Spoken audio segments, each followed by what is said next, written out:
Big Three. Now today's Big Three. Yeah, the stories that matter most, should be talking about these around the water cooler, the dinner table, no matter where you are, powered by our good friends at Heartland Home Mortgage. Dave Galloway and the team ready to help you, whether you want to buy, refi, home equity, line of credit. Now, we've done all three with Dave and the team, and we save thousands each and every time. So many folks that listen to this program have as well. Join the growing list of very happy folks at hhmlending.com today, powering our Big Three. So the stories that matter most, you'll be talking about these today as you maybe are chatting online. It's close to being over. At least that's what the president tells Fox News. And I thought even last night we may have some sort of major update on this. They say that Iran wants to return, as we told you yesterday, to the bargaining table. Could even happen in the next day or so.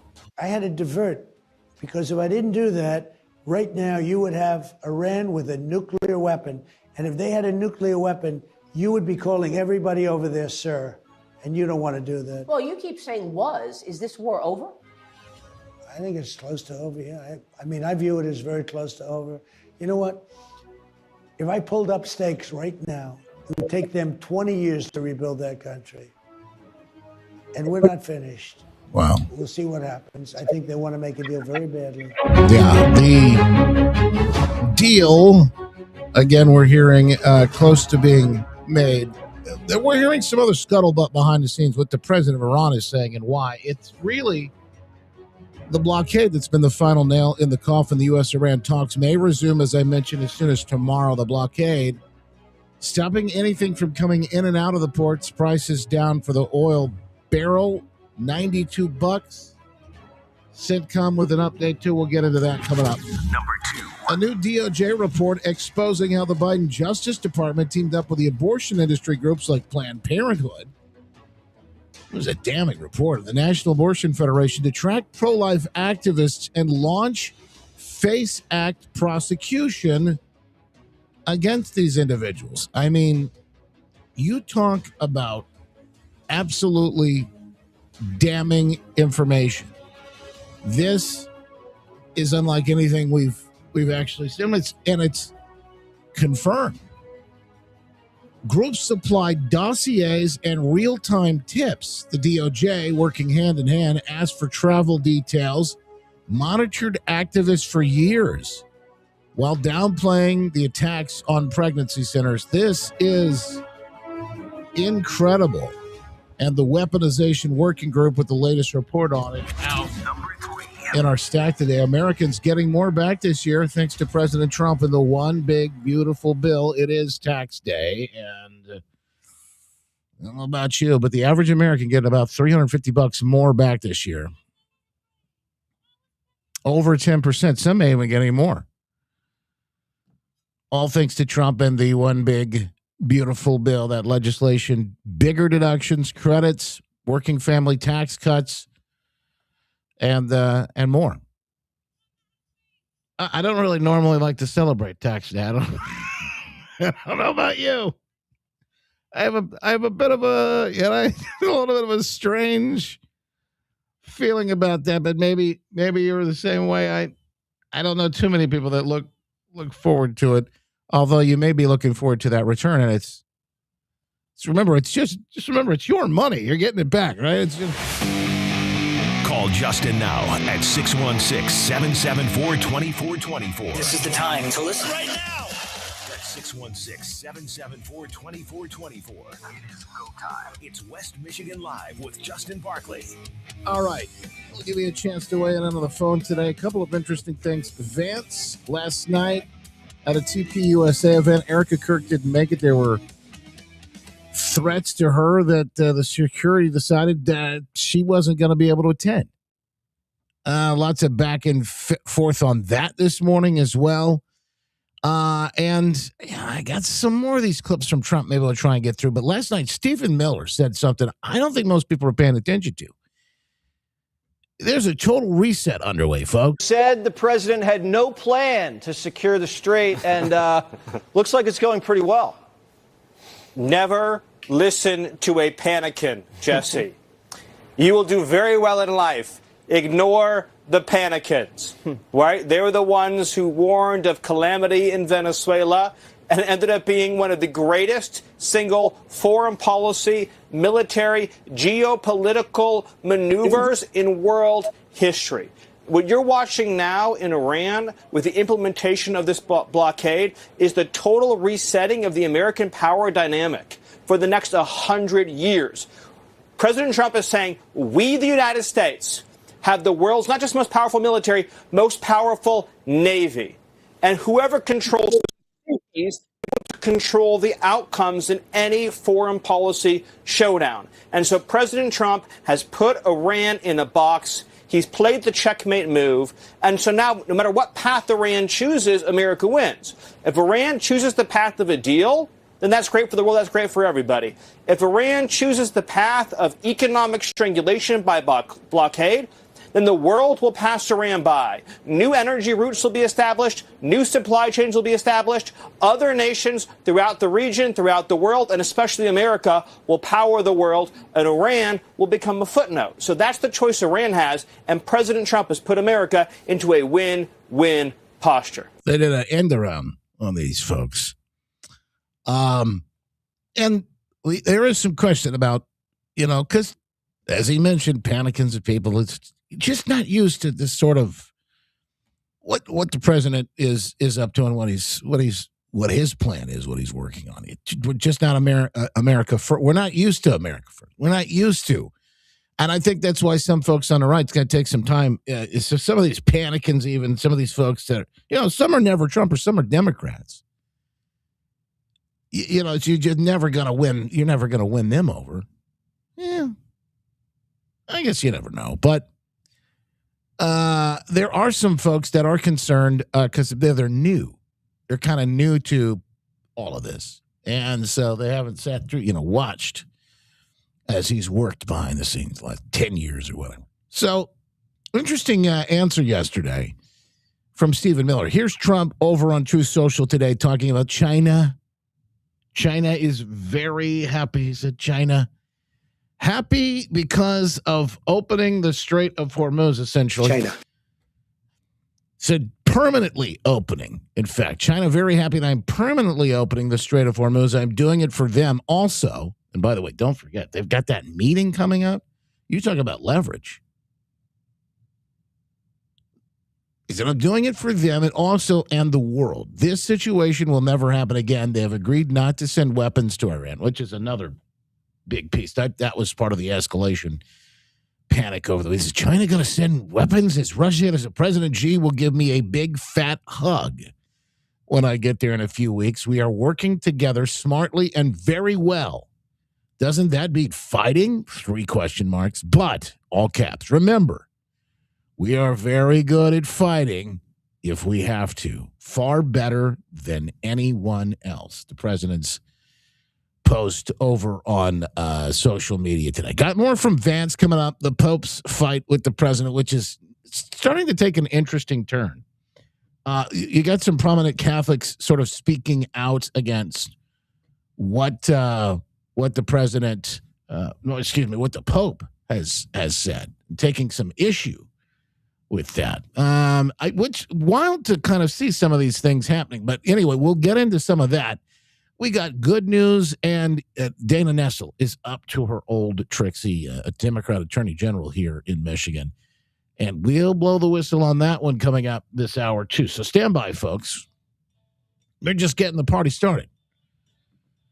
Join in the conversation at any time. We'll give you a chance to do just that after this at 616-774-2424. Oh, yeah, and give you a chance to jump on at the iHeartRadio app with that little microphone button. Click that thing and sound off. Rant, rave, ask a question, comment, complain, take a number. Click that little button, courtesy of the good folks at MKD Funeral Homes.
It's a Midwesterner.news original story. A new poll conducted by Democrats incredibly finds Kamala Harris is more electable than Michigan Governor Gretchen Whitmer. Democrats naming 14 candidates more electable than Whitmer, including Harris, AOC, Senator Ruben Gallego, Mark Cuban, and Pete Buttigieg.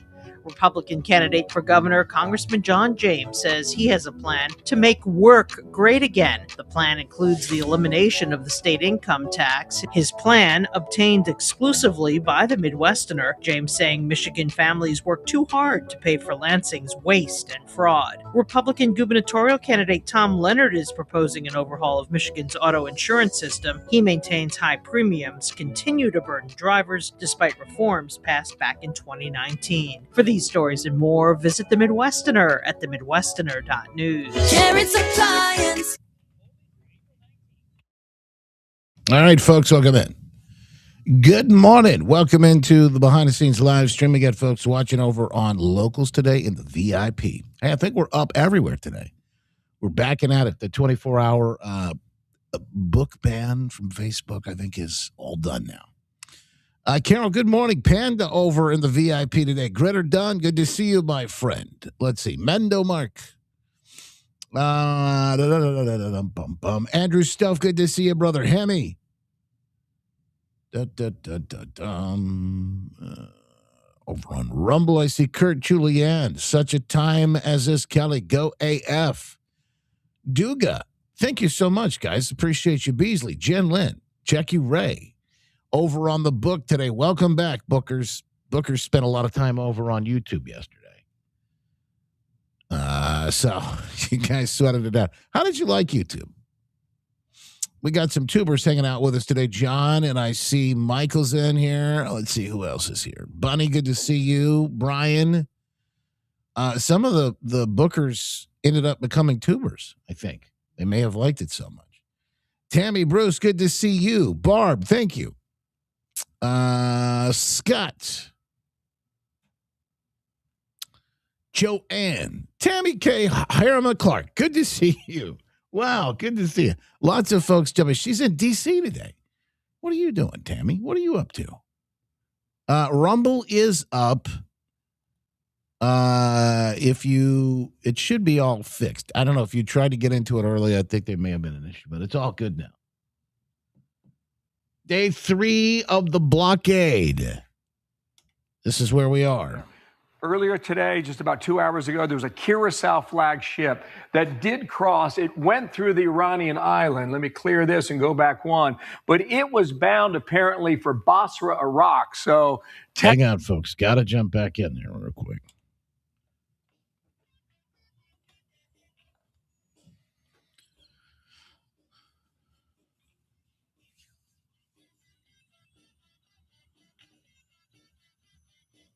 All right, back at it. You can join the program at any time. Love to have you up here with us. And, of course, there's some weird things happening right now. I don't know if you saw Tucker's strange Muslim Jesus tweet. Somebody check on Tucker. What happened to this guy? I loved him. I don't know. I mean, I really, there's some wild things with a lot of people these days.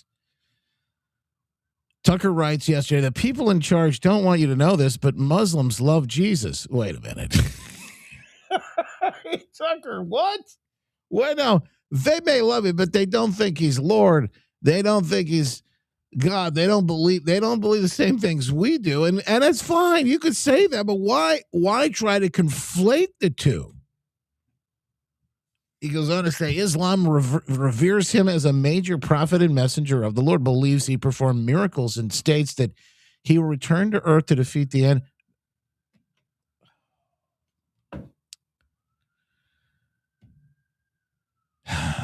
And by the way, this post is all about getting Donald Trump and, talking about why the president of Iran was so offended by Donald Trump's picture of Jesus we talked about the other day.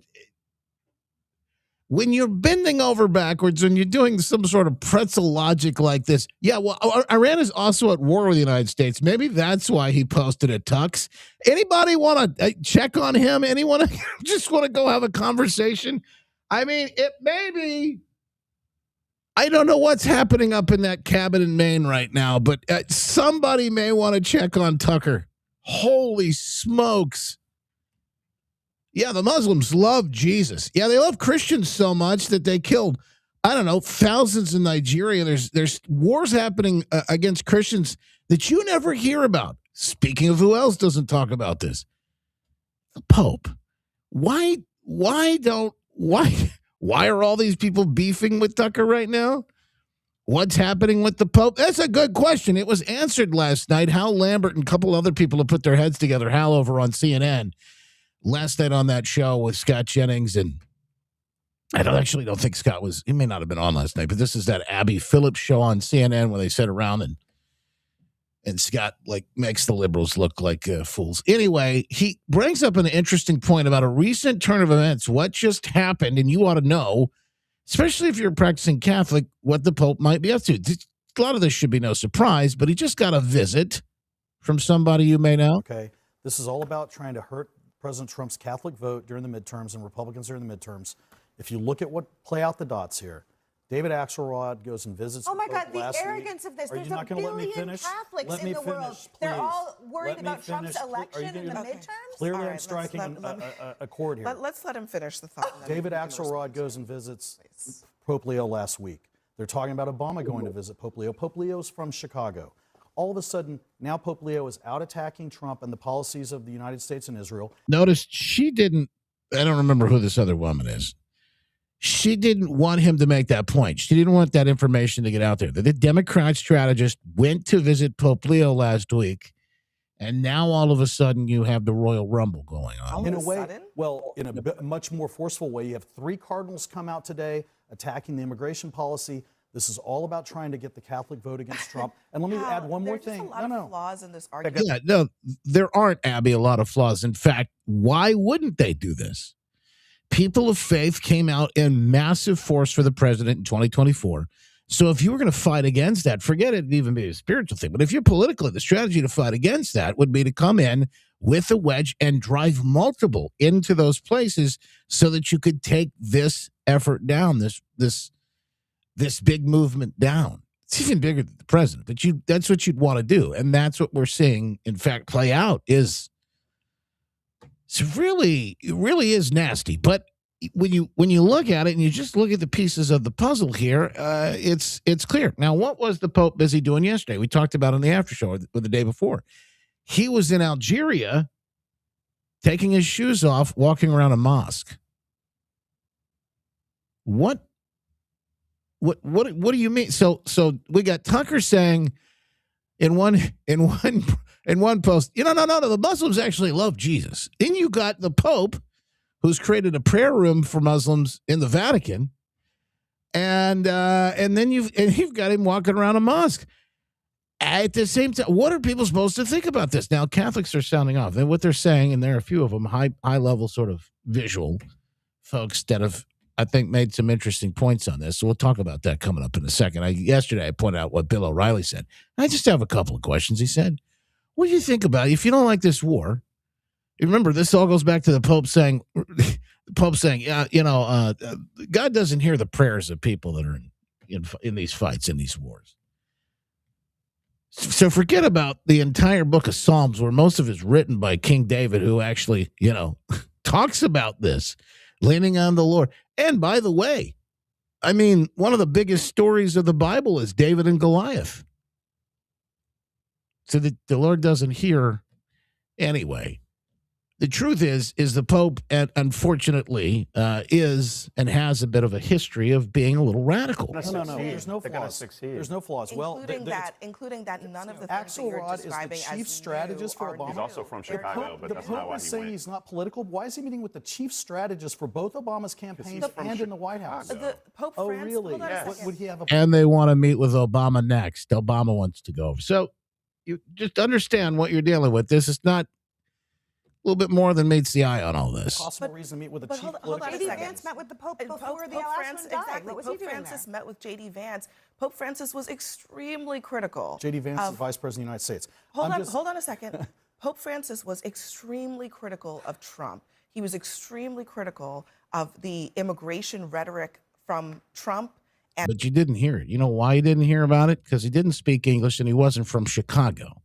This Pope may have even been picked, particularly to go against President Trump, who was just elected before the Pope was. I'm telling you, it's a really interesting point when you start to look back in the history of who this individual was and what's being said right now. So these are pieces, and again, I'm just warning you because this is at play. And guess what? We're going to need everybody to win here, folks. The alternative is the complete destruction, annihilation of the country, and that ain't a good thing. All right, back in just moments. Got the latest for you in the bottom of the hour news. And boy, Dana Nestle's at it again. We'll tell you how they're fighting back in the House. Republicans on the march. Join us after this. Bottom of the hour news. West Michigan Live.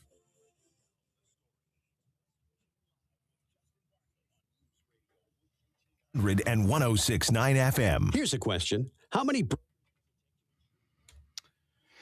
All right, folks. Sorry I had to do that. I know it's not like top of the mind for a lot of people, but you needed to hear it, and it's important information. Setting the record straight. Why? And I'll tell you.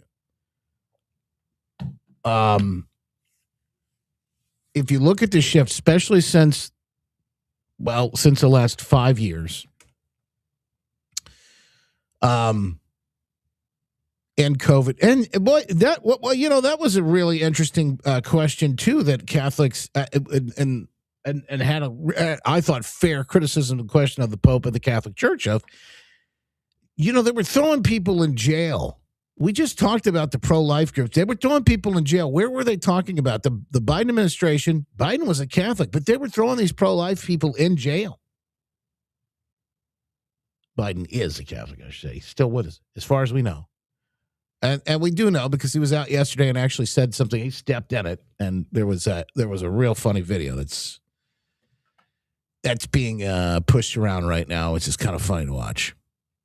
But what's interesting to me is they bring up, I think, some really fair points. O'Reilly did yesterday when we played that video for folks too. So what do you stand on? If you don't like the Iran conflict here, and you say that the Lord doesn't hear the prayers. What about the 30,000 people Iran killed? That's officially how you say it too. Killed. Where do you stand on those people that were just citizens of Iraq that were I mean, these people were citizens who were protesting the regime. Where do you stand on that? I'm just curious. Do you think Iran ought to have a nuclear weapon? That's another question that O'Reilly asked. I thought was really, really fascinating. And here is the Pope's social media. By the way, this was scrubbed as soon as he was elected. The Cardinal at the time, Robert Prevost. It's fascinating to see, kind of co with the Great Rights on X, what social media reveals about a person before they became the Pope. Before he became Pope, Leo the 14th, their Cardinal Robert Prevost was on Twitter trashing Trump, criticizing Vance, calling for open borders, promoting COVID vaccines, endorsing stricter gun control, and tweeting after George Floyd. We need to hear more from leaders in the church to reject racism and seek justice. The account was deleted the day he was elected. All right. So the reason I bring this up is because they know what they're doing, and the people online are pushing this wedge too. Again, we're going to need everybody to save this country, folks. They're well aware of that. That's why they're trying to drive that wedge between us all. So here's one post, Cardinal Dolan, why Donald Trump's anti-immigrant rhetoric is so problematic. Then he retweets this other cardinal. There is nothing remotely Christian American or morally defensible about a policy that takes children away from their parents and warehouses them in cages. This is being carried out in the name, and the shame is on all of us. J.D. Vance is wrong, he writes. Jesus doesn't ask us to rank our love for others. Well, guess who else is wrong? The Pope, when he said the Lord doesn't hear our prayers in war. That's just incredible. Signed the Catholic climate petition. This is back in 2015. What? Here's another one from the now Pope. Thank you. We need to hear more from leaders in the church to reject racism and seek justice. And look at all these other retweets he's got. I join my voice in prayers to those of my brothers, bishops, and we might work hard to end racism in our hearts and in society. May God give comfort to the family of George Floyd in this time of anguish. He retweeted that. Saying Trump's bad hombres line fuels racism and nativism. Cali bishops send preemptive blast on DACA repeal. He retweeted that. He retweeted, I stand with the dreamers and all the people who are... See, you have to understand, with Catholic Church, they see themselves, Catholic meaning global, and the hierarchy of the politics. I'm not talking about Catholics who are just faithful members, who are people who love the Lord, and you'll have them in our chat here, very good and devout people of faith. They know better. They've lived. What I'm watching right now is particularly younger generations who don't understand. They don't have the memory to go back and see how some of these popes in recent times have been and how bad they've been. Now, because they've all spoken a different language, you kind of had this barrier, so people didn't get to see. They weren't as outspoken. And now you have an American pope to confront an American president who has the ability to change the complete entire world dynamic. Did you see that total reset piece we just talked about earlier from Stephen Miller?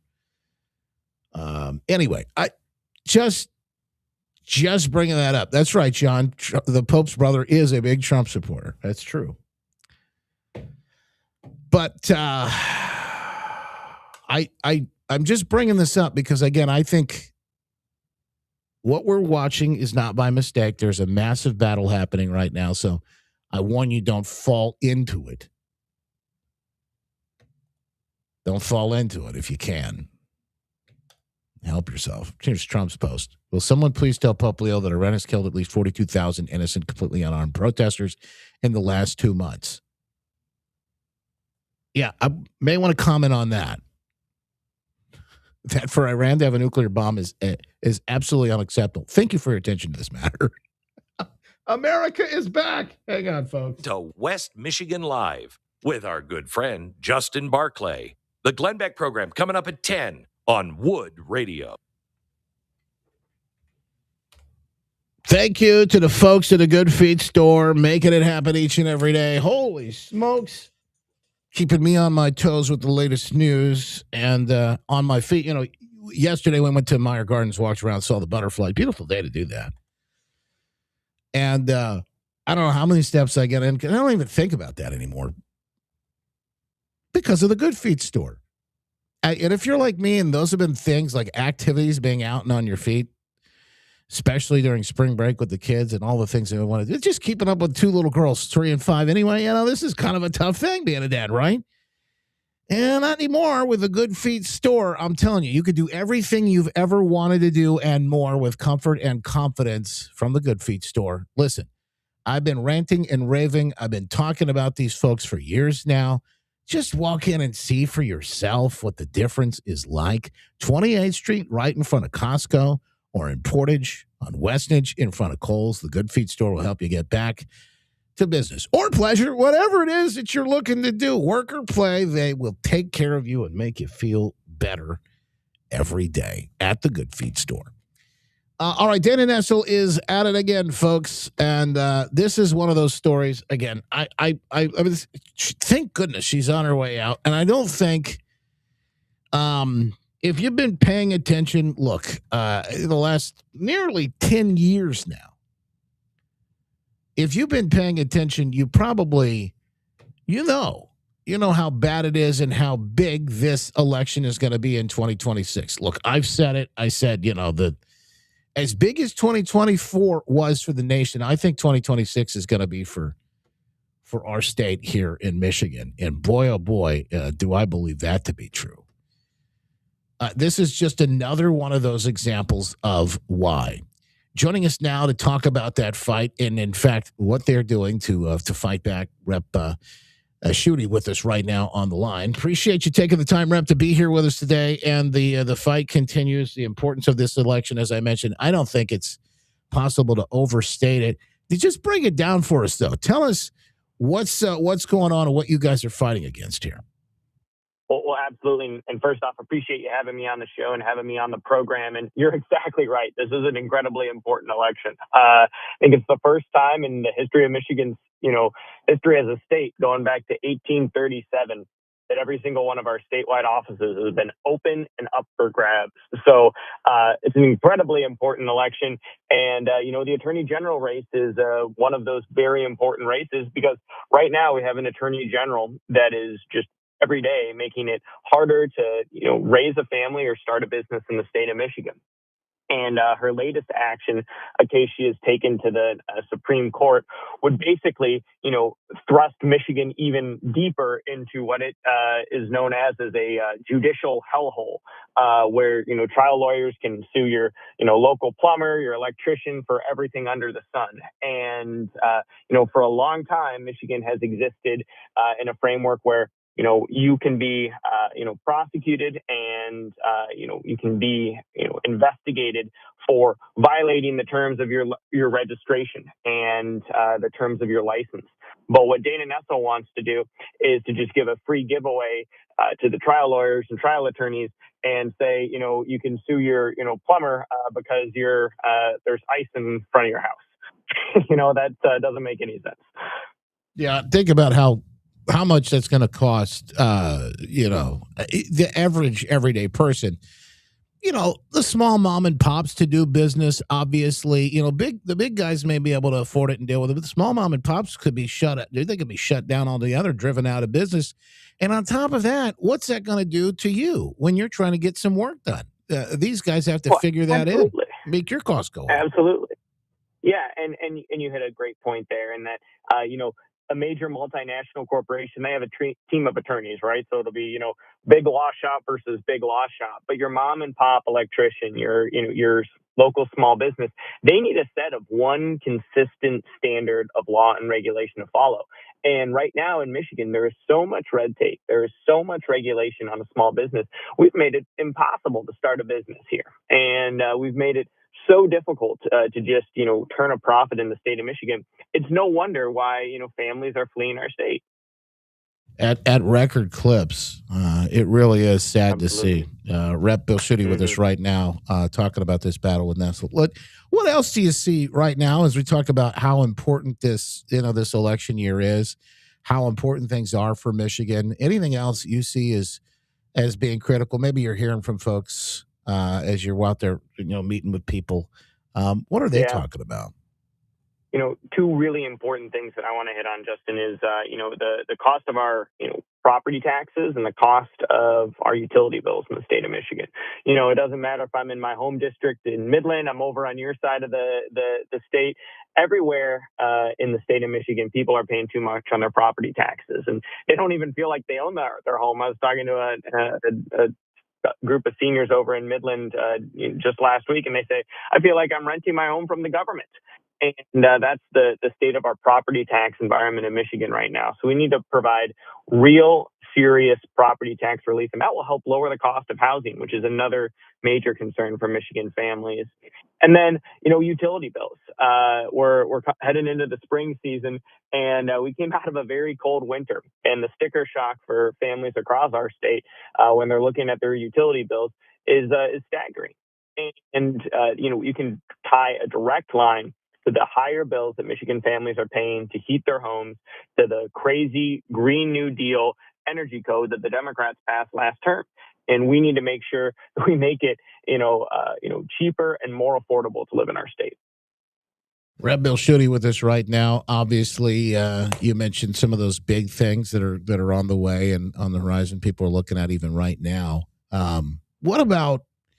I think I saw you a big endorsement announcement today. Actually. Oh yeah, no, absolutely. So I was proud to endorse today, and thanks for the time to highlight this. Amir Hassan, he's a candidate for the 8th congressional district. That's Midland, Bay, Saginaw, Genesee counties. This is one of the top congressional districts in the entire nation. So we've talked a lot about how Michigan is a key elections battleground. This is especially for control of our U.S. House. And Amir's a great guy, born and raised in Flint, served his country in the armed forces, and then as a federal law enforcement officer. Now he's come home to try and serve our region again and make sure that we have the right type of representation in the 8th congressional district. Yeah, that's another big one. Obviously, all hands on deck. This election has more consequences than we'll ever know for this state. Really, I mean, we're talking about the next direction we want to head in. If you like where we've been and we're headed in this last 10 years, I guess put those Democrats back in control. But if you want a chance to turn Michigan around and save this state, well, it's all hands on deck. Rep Bill Schuette, thanks for taking up. Where can people follow up, catch up with you, and learn everything you're doing online? Oh, yeah. Well, I appreciate that. I encourage them to follow me on X. That's Schuette, SCHUETTE_Bill on X. And it is Bill Schuette on Facebook and on Instagram. Absolutely. Appreciate you taking the time. We thank you for the update. You got it. Rep Bill Schuette. Make it a great one. God bless, folks. Back with more. James David Dixon. He's down I-75 over on X. The latest updates around the state and beyond. In fact, he got a little. Did you see this? Did you see the latest on Whitmer?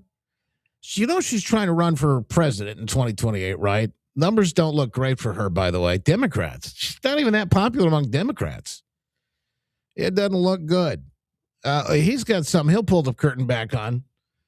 Speaking of Whitmer, after this, it's West Michigan Live. Justin Barkley back with more next.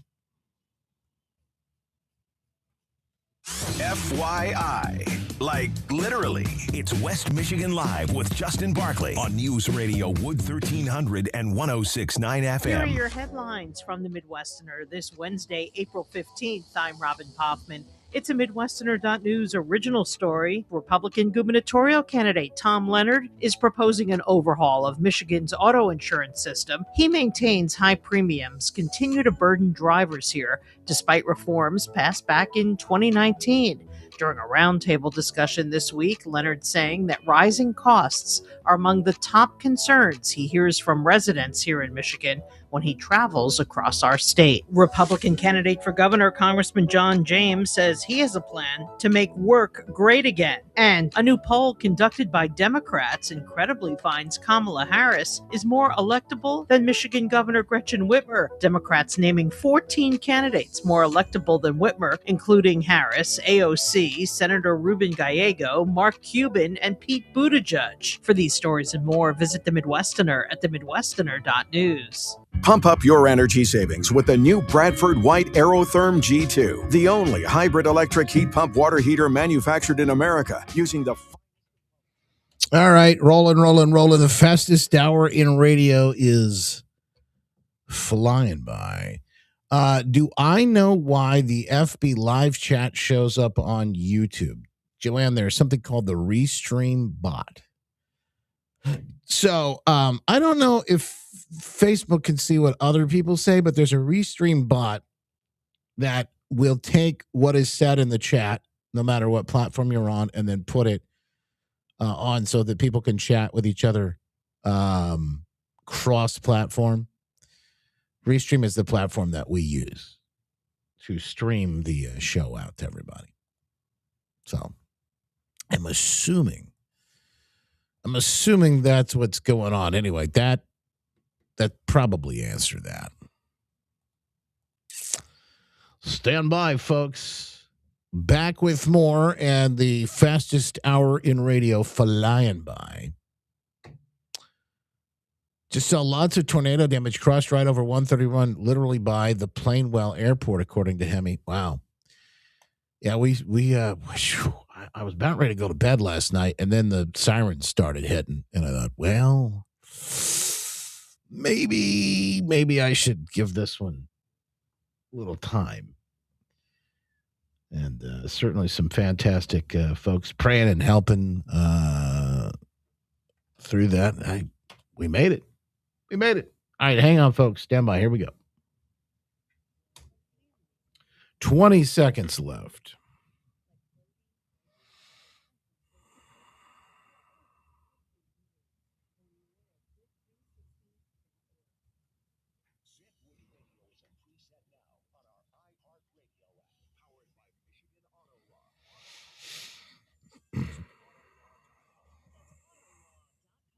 Yeah. Checking the markets open this morning. Dow down just a few points, but the S&P 500 ticking up higher, approaching an all-time high. The headline on CNBC right now, as we see markets reacting to some of this news that the Iran thing may be over and that the blockade there in the Strait of Hormuz is working. And in fact, drawing them back into the looks like anyway into the at the table to negotiate, maybe get a deal done. And no matter what we see in the headlines, folks, you just shouldn't have to feel like you're on that roller coaster ride, feeling nauseous. This was just a sort of the reality is that, it is a roller coaster ride. As you try and right this ship and get things back on track, and that's what we're watching play out right now. But gosh, whether you want to retire today, tomorrow, 10, 20 years down the road, look, you don't want to have to feel it. You want to know that you're in good hands and you've done everything you can. In fact, the folks at guardingyournestegg.com, Talon Wealth, Mike Lester and the team take a holistic approach to working with you and walking with you. That's probably the most important part. I feel wherever you want to go so that you can get there when the time is right for you. Reach out, guardingyournestegg.com, or call Mike and the team today at 616-661-1000. 616-661-1000 at guardingyournestegg.com, and do it today.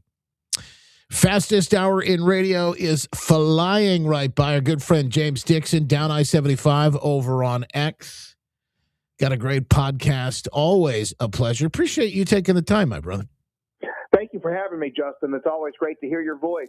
I don't know if you saw it. I know we would talk a little bit about Whitmer this morning, but I saw the headline today that Kamala Harris is more electable. The queen of the word salad, more electable than Gretchen Whitmer, according to a new Democrat poll. We're going to talk a little bit about Whitmer here in just a minute, but she wants to run. This has been like sort of the rumor for a long time that she's got her eyes on the Oval in 2028. And there are 14 other candidates that are more electable than her, they say, including Kamala, AOC, and Ruben Gallego. He's a guy that Senator getting caught up in this scandal with Swalwell. Mayor Pete on that list, another Michigander, and Mark Cuban. She's way down at the bottom. Isn't that interesting? It is, but it's not really surprising. No. The part that surprises me most, Justin, is who's at the top of the list. Mm-hmm. When Al Gore lost, Democrats wanted nothing to do with him going forward. When John Kerry lost, nothing to do with him. Hillary Clinton has been put in that same box. And so Kamala Harris just lost to the guy Democrats have been telling you is a Nazi for 10 years. Lost badly.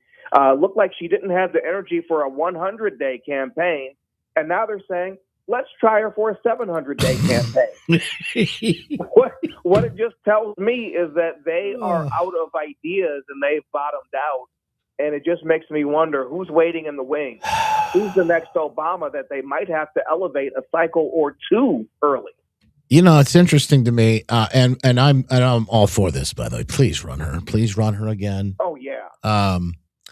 But they're trying, Gavin Newsom's of the world. They're trying these alternatives, and nobody's really landing yet. And again, 2028 is a long way off. But if you just look at what the field looks like, There's not a lot of people like waiting in the wings that are very promising. There's not a lot of excitement, I don't think, anyway.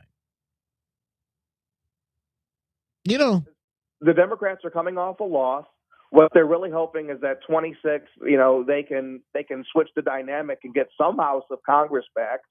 But if you look at their bench, no one is exciting. Like Gretchen Whitmer, every time Gretchen Whitmer has stepped her toe into national politics, she's come out embarrassed for it. She goes to the security conference in Europe, knows almost nothing about the issues there. She goes to Washington to give a speech against Trump's tariffs. Gets called to the Oval Office that same trip, ends up leaving Washington with a folder over her face. There's just a lack of actual talent. When you think about Gretchen Whitmer, outside of Michigan, what real talent does she have? It's easy to be the Queen of Lansing. It's much harder to get to Washington, and I don't see any reason to think she can make that leap. James Dixon, our good friend, down I-75 over on X, Twitter X, a good place to find him, but also the James Dixon podcast. That's jamesdixonpodcast.com. One of the things that you've been talking about recently, and one of the things that we want to discuss was this Black Maternal Health Week. Why Democrats like Jocelyn Benson are cheering about abortion even as they champion Black women. What a fascinating thought on this, and you're absolutely right. It is fascinating because just a few years ago, our governor, Gretchen Whitmer, was saying that Michigan's limitless abortion law, it's actually in the Constitution now, is why people should move to Michigan, that people would move to Michigan on the thought that they could kill their offspring on the 9th month if they felt the need to. And so a few years ago, abortion was supposed to be this big selling point. And other Democrats like Jocelyn Benson, they continue to this day to talk about it as a reproductive right and not as a human wrong. And so to see them turn around on a dime and talk about Black maternal health, so they're promoting this idea that Black women have a tougher time making it to term with their babies and thus need all these government programs. And so even if that thesis is right, it strikes me that what you would do if you actually believe that, you would see Black maternal health and high abortion rates where Black women are 14% of the women in Michigan and have 50% of the abortions. It strikes me that you would treat those as the same problem and not champion abortion even as you decry the maternal health issue. That's what you would do if you actually cared about these women, but they don't. Yeah. They're just trying to sprinkle some black dust on the issue and get more money to aligned and connected nonprofits. This seems to be like that strategy, ultimate strategy of the woke, of the left. We're even seeing it right now where, I don't mean to connect these things, but it is interesting because the Pope is out here, talking about, hey, your prayers aren't going to be heard if you're in war, which is absolute. It's just completely wrong. He didn't get that from the Bible. I was wondering, did he throw out the book of Psalms? I mean, entirely written by King David. But anyway, so let me just connect the two if I can, though. We have the Pope, but President Trump then brings up this point. Hey, somebody want to ask him about those 42,000 Iranians that were killed, and you imagine them getting a nuclear weapon? Because this is my point. They'll talk about this is the same guy before he became Pope with all these tweets about climate change and immigration and even BLM and George Floyd, et cetera. So you have to wonder, like, they say these things, but when you look at them, I don't know about you, James, but the whole idea of judging, the tree by the fruit it bears seems like a good idea to me, but they're completely off. They're completely off. And, we see a lot of people stepping outside their lane. It's like, if the Pope wants to comment on politics, we can just put him in that box, which is he's a Chicago Democrat, and how seriously would you take any such person? Not that seriously, right? But if you claim to be the leader of a religious community, you should probably talk about that community and its needs, not our immigration policy, not our wars. And so a lot of people are just stepping outside of their job description because I think people get bored in the roles that God has assigned them. And they want to be more, and they want to do more. Forget about being a global leader. Be what Jesus was. a leader of his particular community. And that community grew around him. Yeah. And that's how the calendar is the year 2026, because of Jesus. Ladies and gentlemen, James Dixon, down I-75 over on the, not afraid to take on the Pope even. This guy taking on all the serious subjects. You can get at jamesdixonpodcast.com and more. Always a pleasure, my friend. Thank you so much for taking the time today, as always. Thank you, sir. You got it. Fastest hour in radio, flying by yet again. Glenn Beck program's coming up next. We've got an after show lined up for you, the show after the show. Facebook, Twitter, X, Rumble, Getter Locals, YouTube, you name it. Yes, we'll be doing it live, as Bill O'Reilly says. Doing it live with you. Make it a great one, folks. God bless. Our Father, who art in heaven, hallowed be thy name. Thy kingdom come, thy will be done, on earth as it is in heaven. Give us this day our daily bread. Forgive us our trespasses. We forgive those who trespass against us. Lead us not into temptation, deliver us from evil. God is the kingdom, power, and glory forever and ever. Amen. Amen. OOD Grand Rapids. WOO. All right, folks. We are gearing up for a big one on the after show today. Stand by. Lots of good stuff coming. All right. Yes, we got a Maha Missy health update coming today for you as well. Da, da, da, da, da, da. Boom, boom, boom.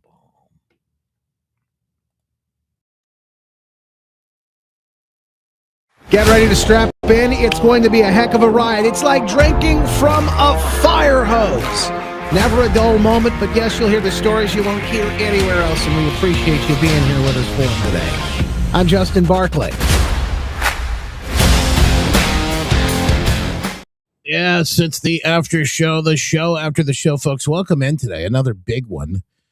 Yeah, another exciting day as we've got so much news, too much. It's so hard to get to every single story we want to talk about, every single piece we want to share. But we are going to do that. We've got a Maha Missy health update report for you as well. And good news. We're going to celebrate a hero today, too. Stand by for that. In the meantime, if you haven't done so yet, go ahead and click the share to show, whether it's on Facebook, Twitter, X, Rumble, Getter, Locals, YouTube. Each and every time you do, you help us break the algorithm, cut through the noise, and reach new people. And for doing that, we'd love to reward you. Somebody today listening to the show and doing just that will win some cool gear from inside the Justin store, justinbarclay.com/store. T-shirts, hoodies, mugs, more. We'll let you go shopping a little bit of a spree and get something cool from inside the store. Thank you so much. Brian, appreciate you coming back to Facebook today. It says the embargo of Justin is ended. That's right. That's right. Facebook turned us back on today. Thank you for everyone and your patience in that matter, your attention and your patience in that matter. We definitely, oh boy, it was a little bit of a wild time. Hey, we've been really giving it to the Pope today, so I should maybe pull back a little bit. But here's why, because if you don't think that evil isn't going to try and fight back, and I know, and I'm not calling the Pope evil, I'm just saying the division, the enemy, if you don't think they're going to try and fight back against the good that's happening right now and the movement that has taken place, the deception that's happening at levels we've never seen before. I mean, we just charged you the tweet earlier where Tucker Carlson is out there saying that the Muslims love Jesus. If you don't think someone is deceived when they talk about things like that, someone who was once such a straight shooter and had such a great handle, and now I'm not throwing Tucker out completely altogether. Let me tell you what I think is happening with Tucker. Same thing that I think is happening with a lot of younger voters. People with not a lot of experience in politics or not a lot of experience in the world are getting pulled. We'd call it an immature Christian or an immature, and I don't mean this as like they're childish, but they're childlike in their faith in some ways. They haven't seen all this stuff before. They don't know. Maybe they're not completely, they're still nursing on the milk instead of the meat. You know what I mean? And so they haven't, and by the way, I consider myself, maybe a little more mature than some folks down the road. I'm learning each and every day. That's the goal, is to grow, right? But there's a lot of people that have been brought back to the faith or brought into the faith that don't have this experience. They don't have this maturity in their relationship and their walk. And I think they're being pulled around. They're certainly being targeted. That's one of the big warning signs of what we're watching to play out right now. Matter of fact, these are people you could describe as panicans. People run around, well, I don't know. I don't know about this. I give it maybe, and some of them I've even said, hey, I said I give up on Trump. I voted for this and he didn't do this one. Whatever it might be. People completely losing the point that we came so close, literally to the edge. And we almost felt right off. If you look at what Democrats were trying to do to this country, they were just, days away from getting all of it done. And now we got people coming out because they disagree about a policy or something. It's just crazy. Disagree all you want. But the whole, I'm walking away, I'm not going to do this. That's, to me, that is a complete either a psyop or a spear op. What do I mean by that? Psychological operation and warfare in the psychological realm or a spiritual warfare? Anyway, just found that interesting. J.D. Vance, vice president at that Turning Point event last night, actually took this on. That a lot of young voters don't love the policy that we have in the Middle East. Okay, I understand that. I also know that we've secured the border. We've lowered housing prices now for 8 months in a row, and there's going to be more to come beyond that. We've made America energy dominant, which has lowered electricity costs and things like that. We've made it so that we have the lowest murder rate in 127 years. I'm not saying you have to agree with me on every issue. I'm not saying you have to agree with me on every issue. What I'm saying is don't get disengaged because you disagree with the administration on one topic. Get more involved. Make your voice heard even more. That's how we ultimately take the country back. It's not by you. If you get 5 things you want and 1 thing you don't want, I see way too many people, especially in sort of the online conservative, Twitter sphere, who say, there's no point. No. Because, or let me give you another example, the SAVE Act, okay? A lot of people want the SAVE Act. I want the SAVE Act. I've been fighting for the SAVE Act literally since day one of the administration. And I've seen a lot of people saying, what the hell's the point of voting for these guys if, you've got 3 Republicans? By the way, he's going to go on here, and I think that the clip cut him off. I didn't. It's a good point because not everything's going to be perfect. But essentially, I'll just paraphrase instead of trying to go find the rest of this clip. But what he says is you've got 3 Republicans who don't want to help make this thing pass. They're going to be holding out. And you don't have the Republicans they need to get it across the line. He said you have like 45, 46, 47, something like that now that will vote for this thing. And we're missing some support. He said, well, 10 years ago you had 35. So he said, that's something you have to take into consideration is there is movement. And by the way, that is something you need to take into consideration. Now, he's met the Pope. He's Catholic himself. What does J.D. Vance say about this latest Pope and what the Pope has had to say about this administration? In fact, J.D. Vance, Pope has taken him on. You see in those pre-Pope tweets and X. I don't know if it's Twitter or X post at the time. Who knows what it was, but they are. You see the receipts. What does J.D. Vance say about that? And of course, that war. Even when there's disagreement, I like it when the Pope comments on questions of immigration. I like it when the Pope talks about abortion. I like it when the Pope talks about matters of war and peace, because I think that at the very least it invites a conversation. So I think some people, their reaction to this is to say, well, he shouldn't have said that. And look, there are certainly things that the Pope has said in the last few months that I disagree with. Let me just take like one very concrete example related to this conflict in Iran. So the Pope said something where he said, and I'm gonna try to remember the exact quote, but he said that God is never on the side of those who wield the sword.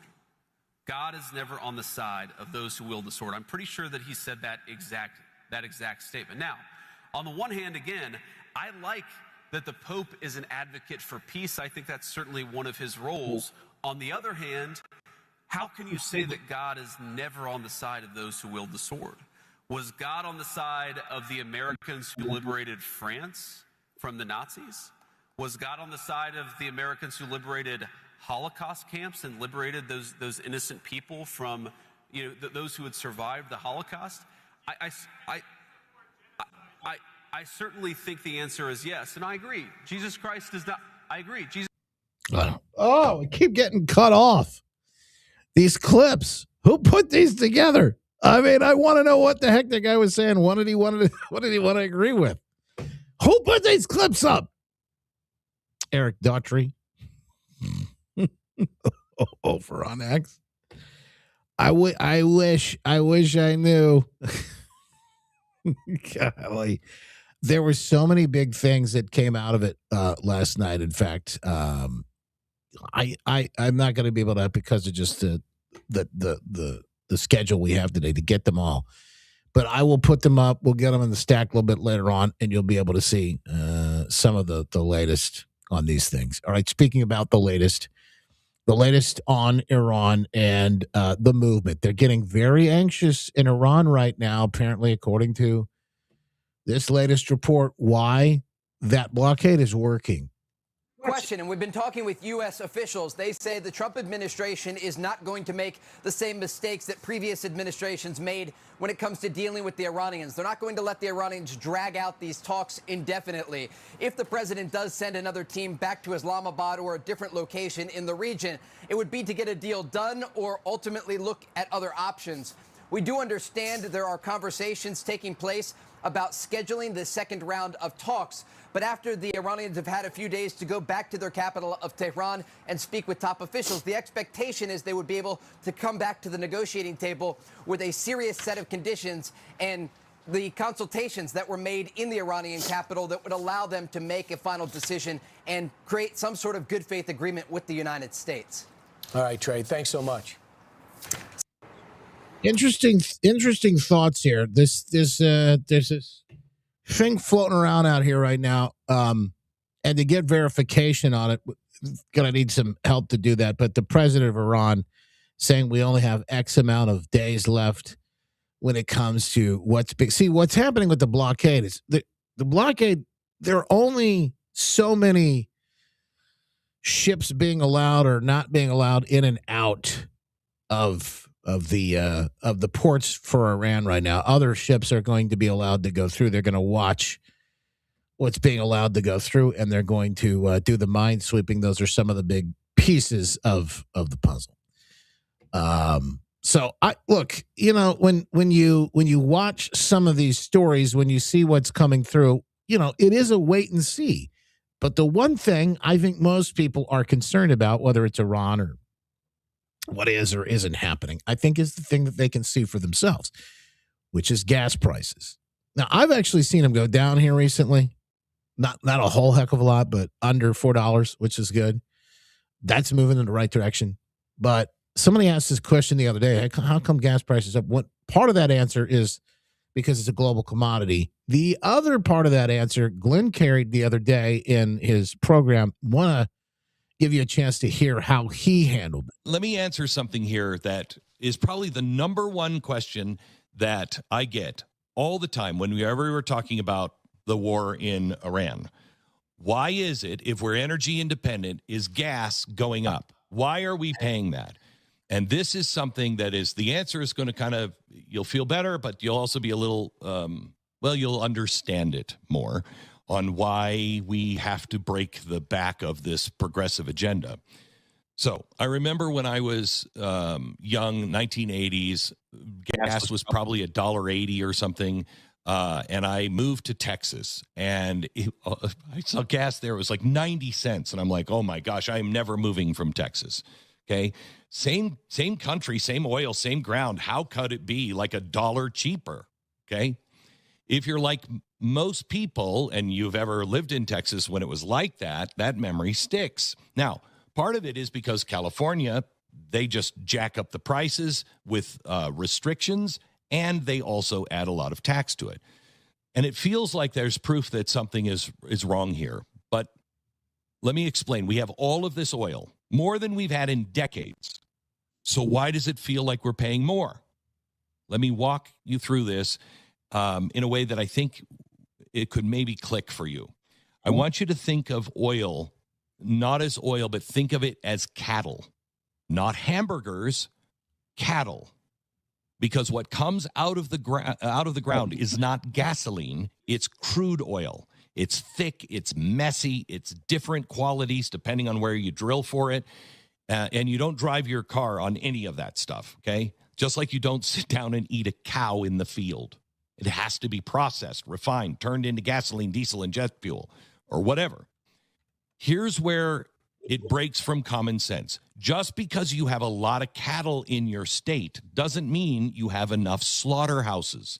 And even if you do, they may be built for a different kind of animal. And this is what's happening with oil. The United States produces a ton of oil, record levels, and it's only going to get bigger.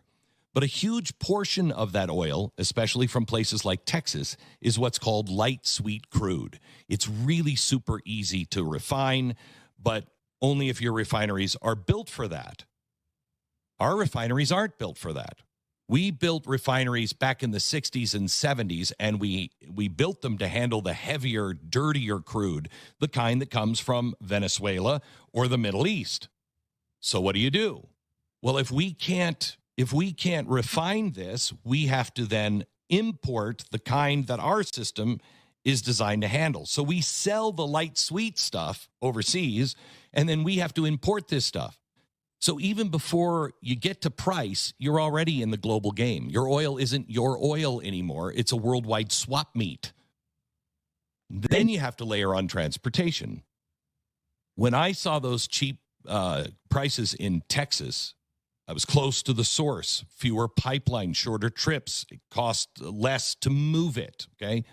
But if you're in the Northeast or parts of the West Coast, that oil, might have to travel halfway across the country or come in from halfway across the world on a ship. And then the pipelines in America are not easy to build anymore. Every delay, every legal fight, every mile not built adds cost to that. So now we have oil moving in circles. We're exporting stuff that we can't refine because we didn't build the refineries. We have to import, ship, refine, and then distribute. Each step takes a bite. And then you hit the real driver that most people don't see. The price of oil is not set here. The price of oil is globally.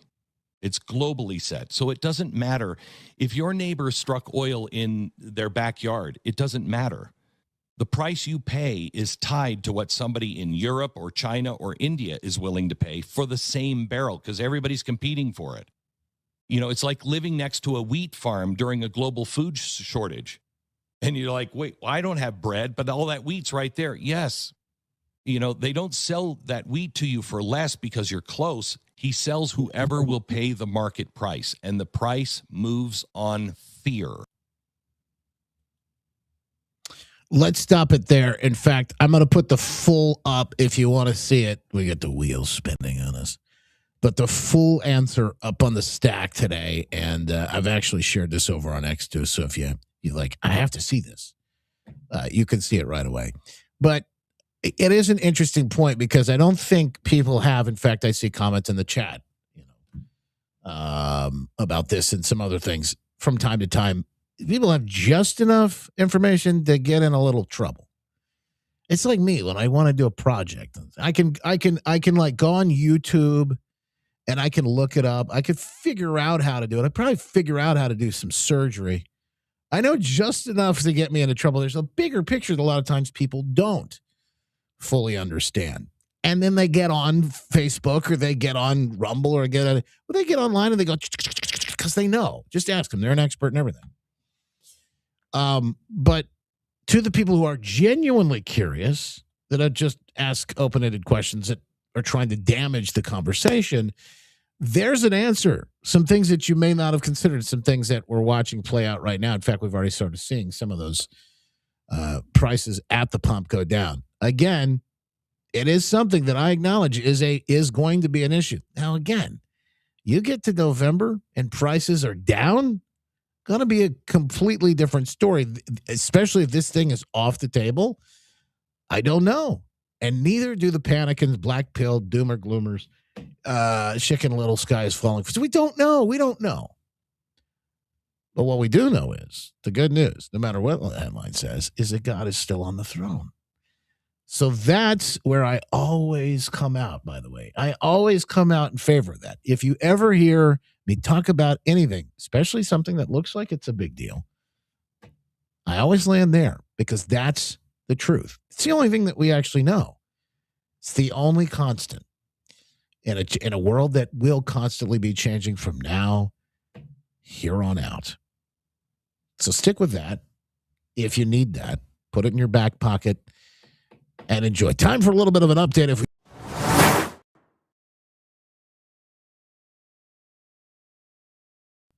It is a Maha Missy health update and some big stories. In fact, there's some funny ones today we want to get into as well. Maha Missy joining us now. Thank you so much. Hello. Hi. Man, oh man, what a great day to be alive. I can say that each and every day, and to be a little more healthier today. Hey, by the way, down over 30 pounds. My wife is down. She's like within striking range of her target right now. So things are getting really interesting in the house. She's very excited. Sound good. Good.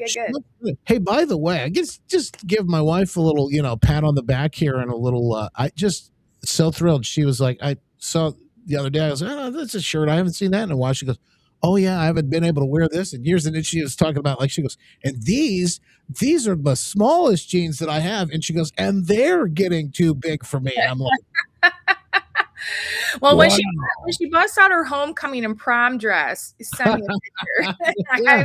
I've had that happen before with people. Wow. Good for her. I say, congratulations, honey. I say, keep up the good work. It is a constant fight. It is a constant walk. But by the way, if you don't know, we're talking about the Maha mission we're on right now. The folks at My Pure Health Solutions, healthwithjustin.com. We'll talk a little bit more about that coming up in the show. But I had to just sort of, if I could, sort of give her a little bit of props today. Of course. The mother of children. Yes, absolutely. I love it. I can't help but say, hey, good job, hon. I am just thrilled to see the progress. I want to do this, though, because there are some things that are kind of heavy today, too. We're going to have some things that we'll laugh about as well. But one of the things that is just now getting some traction, and I've heard this before. I've sort of heard the rumblings about this, but it turns out those beloved yoga pants that you're wearing could be poisoning you. Apparently, some of the chemicals in some of these pants can be tied to infertility, cancer, and hormone endocrine disruption as well. Yeah. This is a wild story. I wanted to ask you about this, but also share that Attorney General Kim Paxton in Texas is looking into this. In fact, launching an investigation, because if this is true, it affects so many women that have no idea. And men too, because men are also wearing those yoga pants and the brand Lululemon. Not me. Not maybe your wife has you sport around him every once in a while. No. No, but what's really frustrating, I mean, again, if we go back into the olden days, I mean, good old fashioned olden days where we wore cotton and linen. I didn't really wear linen, but I mean, cotton was basically one of the main staples of the clothing that we used to wear. And then, they moved into things like polyester, plastic. And no one's ever really thought, and I see this all the time, people don't really consider your skin to be an organ, but our skin is organ and it's absorbing. And so when these forever chemicals that are placed inside of these, the clothing line for better durability, for wicking, the wicking effect, or like when you're going to sweat, they're breathable, all these different things. In order for them to to be like that, they have to put some very non-man-made chemicals into the fiber of the fabric. And again, it absorbs through the skin. And I'm telling you, I feel like every time we get on, we're talking, it feels like what can I Yeah. do? What can Mhm. I do to stay healthy these days? But I mean, first stop buying the products that have these forever chemicals in them. And again, we didn't know. Majority of people had no clue. But it's a stinker, because what happens is these chemicals are impacting primarily like your liver and your kidneys. Your body doesn't have a really good way to get rid of these chemicals unless you urinate, menstrual, breastfeeding, sweating. But even sweating, these chemicals can stay accumulative in the body for a while, and it messes up the hormone endocrine system. I mean, this is like, I mean, yeah, I mean, so there's the news, and I know just a little bit, just to know a little bit, just to have a. Well, let me ask you, what can we do? Because, like, I'm thinking about like the shirt I'm wearing here. This is kind of similar to yoga pants. Maybe there's stuff in this. Maybe there's things that we don't know. Do I have to like wear linen and cotton and organic and this, that, and the other? And how impossible? Because there's a flip side of this where we're going to rush out Sure. and go, I need to throw everything out. Versus, how do I start to like take a better? I mean, I maybe take a better look at what I'm buying or what I'm wearing, and can I reverse any of this if I want to do some? Well, sure. I mean, in time, the body. I mean, again, if we think of our body, if we think of ourselves like a four-legged stool, and if we can at least like really prop up three of those legs pretty well, the fourth one, the three will overcompensate for the one that's not doing so hot. But I mean, I guess it's like this thing. I mean, it's even for myself. Like I've changed out recently. I've changed out and I've started using linen sheets. Linen Yeah. sheets vibrate.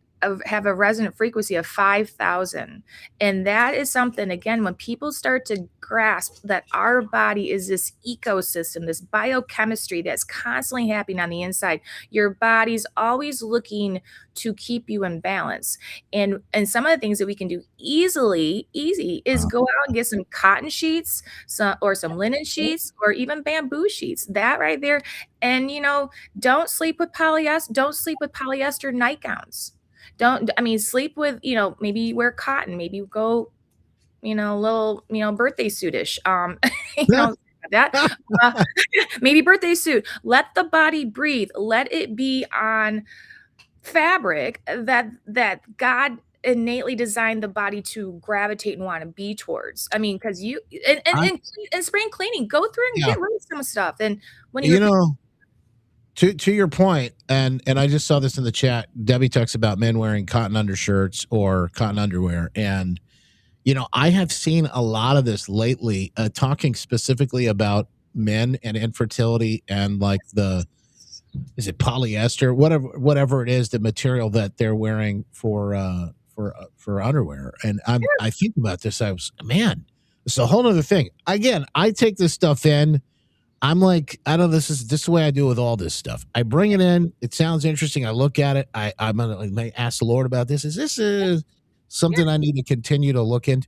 I'll put it up on the shelf if it's not a big deal. Otherwise, I come back to it later. But Missy, is this another thing that, again, as we continue to walk down this sort of the Maha movement, things that are happening, yes, what we eat, what we wear, all of these things. Right. And this is like pivot. This wasn't on the agenda to talk today, but for ladies, listen, I need you to think hard about what you're inserting inside of your down there when you are on your period. Because again, if we go back to Little House on the Prairie days, and I had a question my grandma years ago. I called her Mama, what did you do when you were on the cycle? And she's like, oh, we wore a rag. And I was like, what? I mean, because that's a saying that us ladies have heard, or you're on the what, that thing. Well, they literally wore a rag, a cotton rag, mind you, and they would hand wash it out. This is in the South, mind you, down south. But I'm saying, what are they putting up in? What are they creating that's going up into us ladies? And so perhaps looking at some alternatives that are out there. There's some things out there like the cup. You look in that. I haven't looked too far into it because I'm beyond I just want to go on the record and say this was not on the agenda. I know, but I'm thinking yoga men and all that stuff down there, the tightness, compactness, and She just said it, but I want to reaffirm it. And I'm glad that when you went into it, like I took myself off the screen. I didn't know where you were going with that. I'm glad I was there because you want to see my eyes go. Well, yeah, you know, What I mean, is we got She something has no filter. I'm like, Muhammad has no. sorry, real life, authentic. I'm just saying, someone's in the chat talking about men's underwear. I'm like, hey, while we're over there, let's talk this too. All right, we'll go back on point. No. It's fine. I just thought it was fascinating, but I wanted to point out that no, it was like she said, it was not on. Here's something that is. There's kind of it's actually sort of a good side effect of this. What's happening in Iran right now is that people talking about shortages. And we heard gas prices. Well, how about this? There's a shortage in fluoride now, and Baltimore can't get enough for their water system. And Missy might be saying, "Amen." Yeah. You know what? Sometimes. You know what would be funny? You remember back in COVID days when everyone started using ivermectin and their cancer was going away? Well, I wonder what happens when Baltimore doesn't see fluoride in their water supply for a few weeks. I just wonder what could happen because again, the human body was never designed to have that toxin inside of it. Isn't that interesting? Yeah, look at the world, the way things are shaping up. Speaking of things that are wild, how about this story? AI chatbots. Yeah. We talked about it yesterday on a Tech Talk segment, but they're misdiagnosing 80% of early medical cases.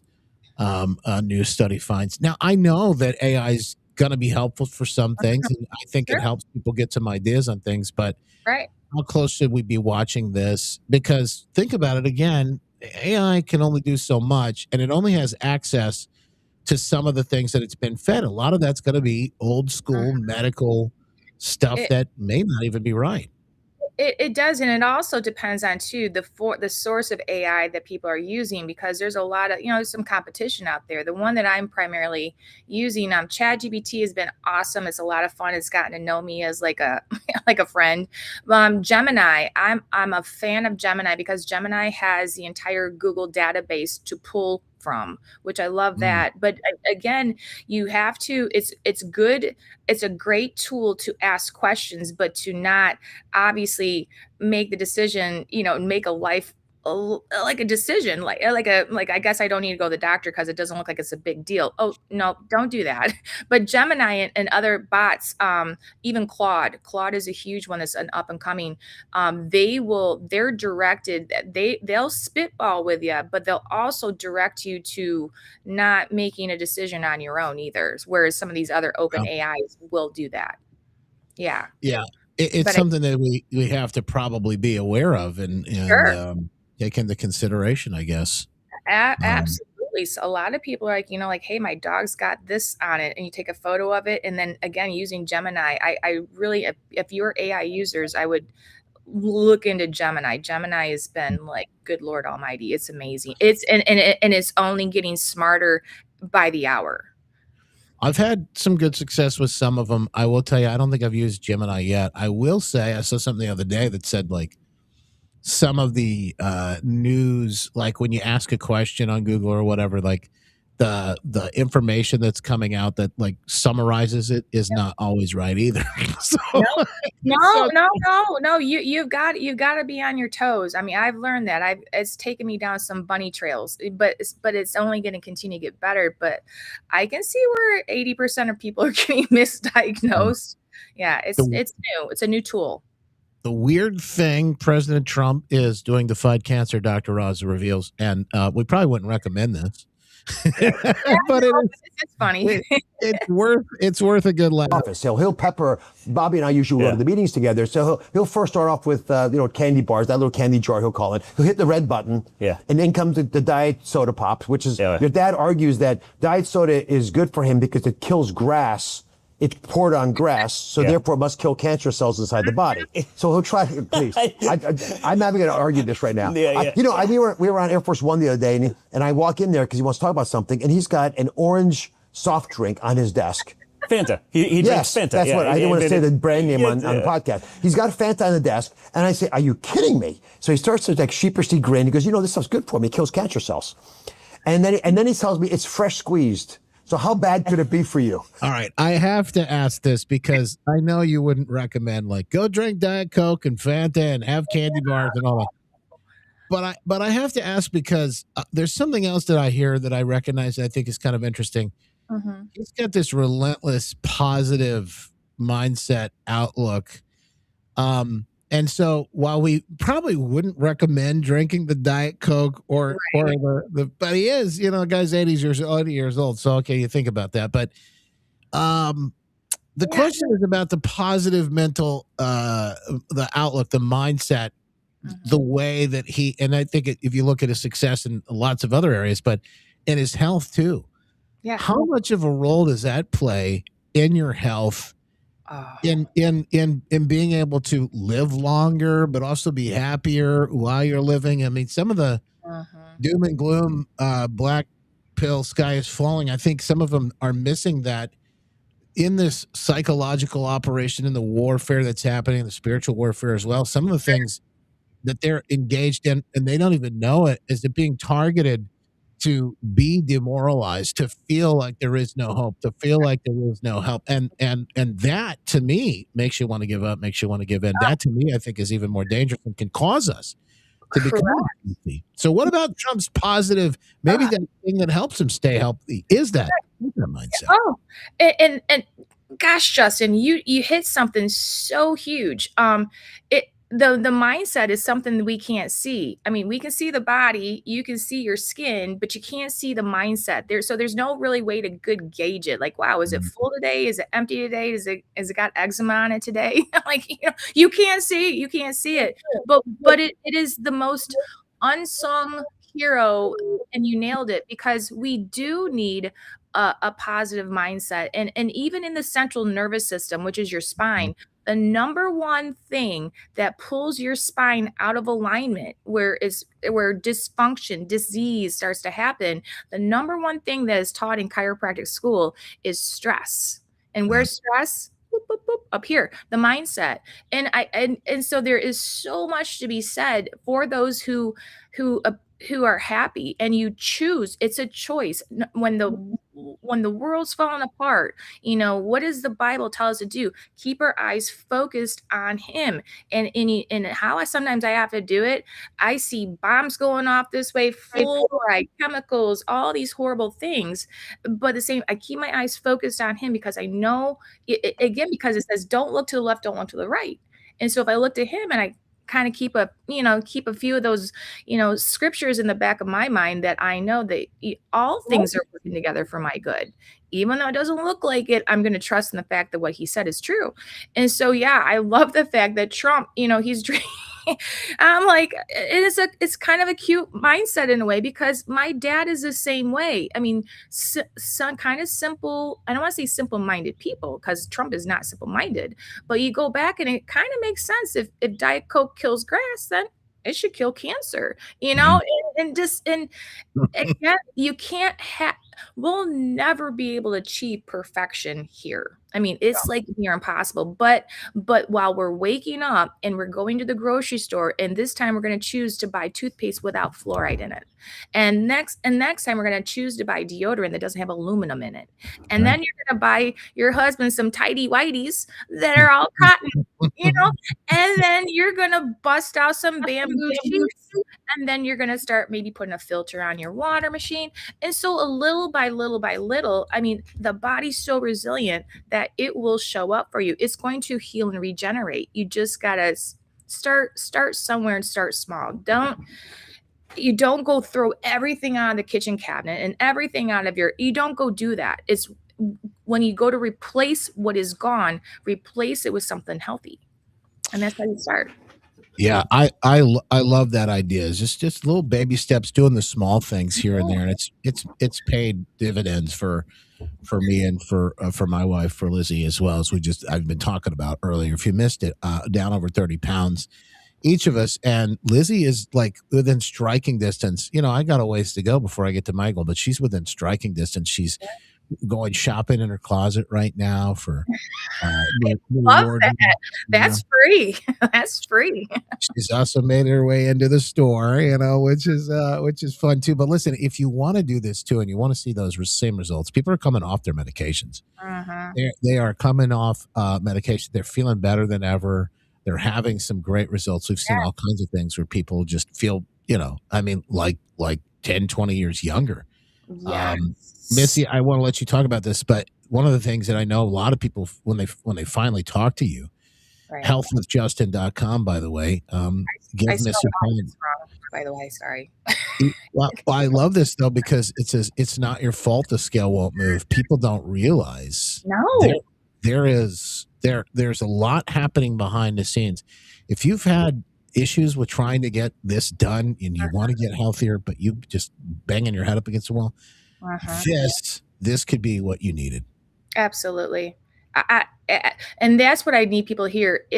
This is not a sales pitch. When I say it's not your fault, the scale won't move, I can't wait to have a conversation with you, because by the time you're done speaking with me and the paradigm shift has happened and you understand what truly is in charge of the metabolism, it's absolutely nothing that you thought it was, because we've been sold a message that it's like willpower, it's what you put in your body, it's what you eat, it's if you exercise or not, it's your genetics, it's you're too old.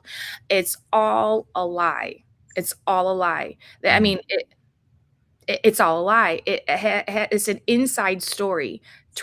There are 2,800 systems inside your body that, when they're working together and they're all firing off the way they're supposed to be, like gears, like cogs in a wheel, when those systems are working, you don't have a metabolism problem.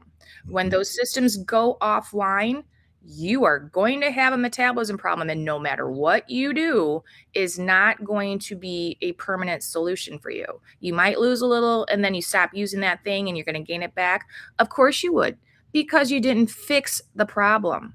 It's unfortunate. So that's what I love. That's my favorite thing to tell people. And then by the time they're done speaking with me, they understand exactly what I'm saying, because we've got to explain a little bit of science, because there's a little bit of science involved, and I make it fun when I explain it to people. Yeah, it's interesting because you say, look, you've tried it all. Maybe you even did the shots, but they, you came off of them and you gained more weight. They didn't stick. Doctors looking at everything, saying everything's fine. I don't know what to tell you. You've done everything. You're right. Stop beating yourself up about this, because this is something that you may have no idea how to do it. Your metabolism, there are things that are broken in your body, and you got to think about this. Through the years, we've been targeted. You don't even know it. So how do you turn your metabolism back on in 40 days? Healthwithjustin.com. My Pure Health Solutions, Maha, Missy, and the team are going to walk you through it. Talk us about how you can do this to drop 2 to 3 pound size. Oh, in 40 days, it's a no-brainer. Because when you think about this, Justin, when you bring jumper cables to your car battery, that the battery is dead, and you bring jumper cables to that car battery and you're able to take off to work within minutes, no one calls that a miracle anymore. That's a normal response to jumper cables turning on a car. And I'm the same thing. We bring jumper cables to we have to jumpstart the systems that have gone offline. I mean, like literally gone offline. The system has gone offline, and no matter what you do on the outside, like give you an example, jumper cables, that's what returns your car back to being able to operate it once the battery is dead. Me bringing you a can of oil is not going to solve the problem for what's going on. Even though oil is necessary and great for your car, your car needs it. But in this moment in time, it's an electrical problem. You need a jumper cable solution. Same thing with the body. There are 2,800 working gears inside the body that controls the metabolism. We are able to do a body scan on the body. And in that scan, it allows us to see a 12-page report on your body, validating you. Your body will validate and show you what's been turned off. And then thanks to science and technology, we turn it all back on. So it's a customized approach for a unique problem on the inside of your body. Because there's not a one-size-fits-all solution for the most unique, divinely designed machine on planet Earth. It needs a reboot. You need a reboot. And when you reboot it, what's going to happen? Functioning, a normal metabolism will naturally burn stored fat. I don't see that doesn't happen anymore. And it's why is because of a lot of the things that we've talked about on the show is it's a biochemistry, quantum biology is taking place on the side. And all these things that we've grown up, there's just been a lot of things that have thrown us out of balance, and this needs to be brought back into balance. And then you drop 2 or 3 pant sizes, you balance hormones, detox, and again, your metabolism, people don't realize this, your metabolism is directly linked to the health and welfare of your body. If your sleep cycles are off, if you got joint pain, if you're on medication, all of that there's a reason why there's a cause. It's cause and effect. Wow. So we have to decide, we have to figure out what's going on inside your body, give you a customized program, follow 4 simple rules. Eating real food is one of them. There's no exercise involved. I mean, it's like the best thing since sliced bread.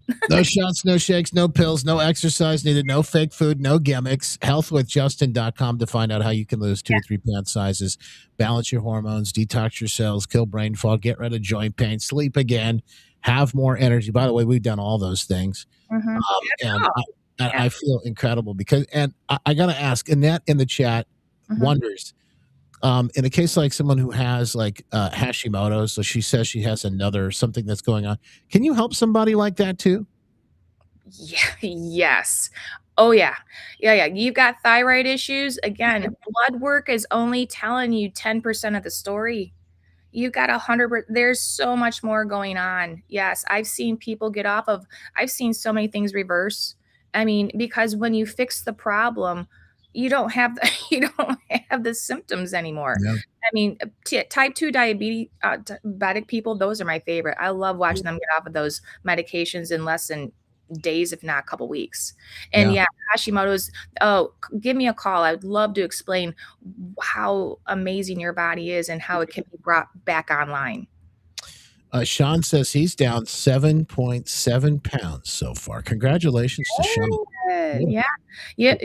Men drop 35 to 50 pounds in like 50 days. I mean, everyone's different. Everyone's body's got something else going on.